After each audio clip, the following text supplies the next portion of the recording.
Hello and welcome to the first episode of ALD Around the World.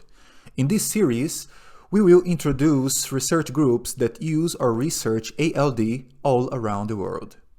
Today we are in the Netherlands at the University of Twente, a university that focuses on connecting technology, science and engineering to make an impact on the world around us. This is the university that hosts the Integrated Devices and Systems Group, where Dr. Kovalgin and Senior Engineer Arning are the ALD experts. Our group is called Integrated Devices and Systems, or in short, IDS. We study electronic and electromechanical components such as transistors, diodes, solar cells, and sensors. To fabricate all these, we obviously need suitable materials and technologies.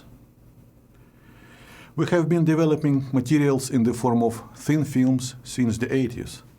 Since the early 2000s, we design and build our own ALD equipment. We add unique features to ALD equipment, which are not readily available elsewhere.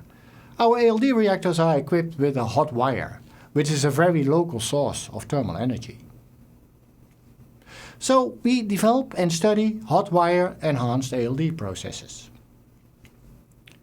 The reactive gas flows along a metal wire heated up to about 2000 degrees C. The wire is very hot and can crack molecules into radicals, just as a plasma does. Let me now explain how hot wire ALD of tungsten films works. We use tungsten hexafluoride, or WF6, and atomic hydrogen. In step 1, WF6 is introduced, reacting with substrate in a self-limiting manner. In step 2, the remaining WF6 gas is removed.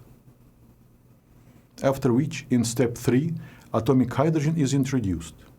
This reacts with fluorine, forming HF gas. In step 4, all gases are removed from the chamber, leaving pure tungsten film. We repeat these steps many times to achieve required film thickness, also in deep trenches. To develop our ALD systems, we start with clear understanding of what we want, followed by gathering first ideas. Then together with our workshop, we make a design in CAD. Finally, the reactor is built and attached to our home-built cluster tool. Hot wire ALD has several advantages.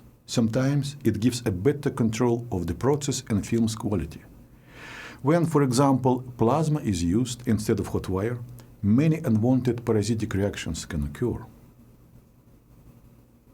Hot wire performs better since it only cracks certain molecules and is easier to control.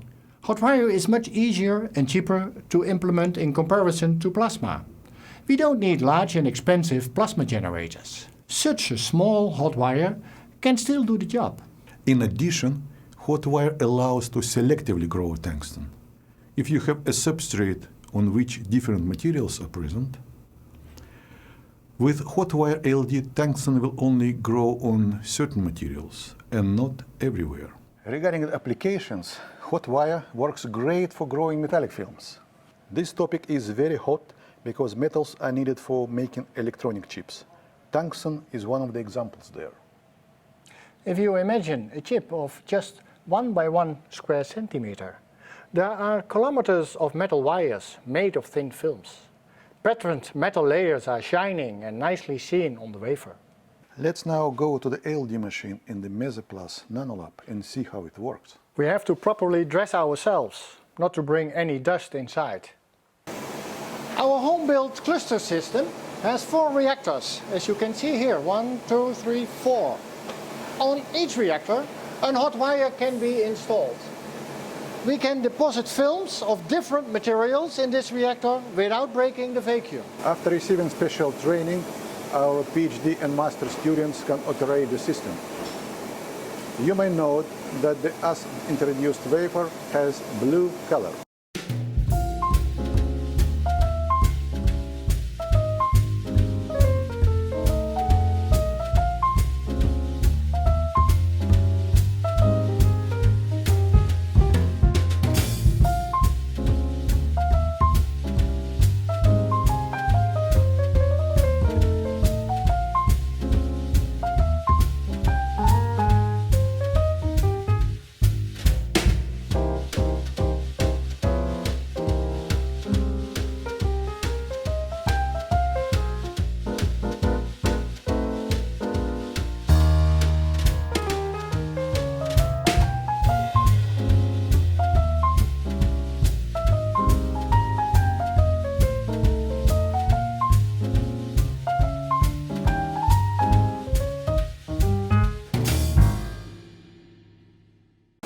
The hot wire ALD machine works as follows.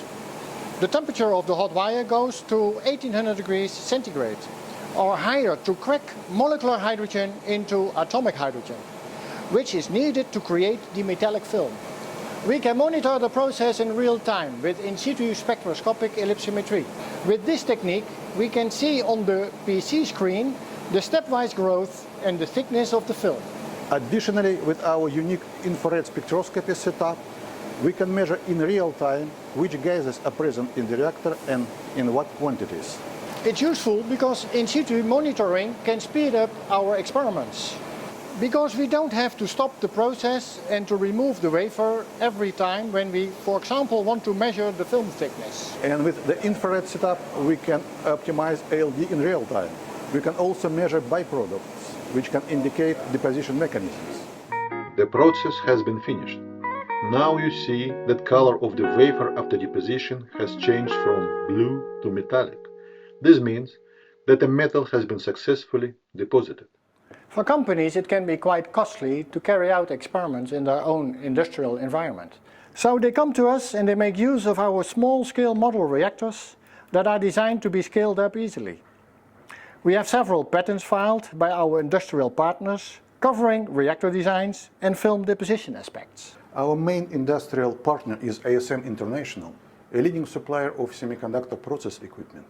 ASM is very interested in the development of new advanced deposition methods and tools.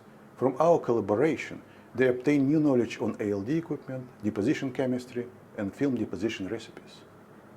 We have many ALD colleagues around the world, and except industry, have many collaborations with universities.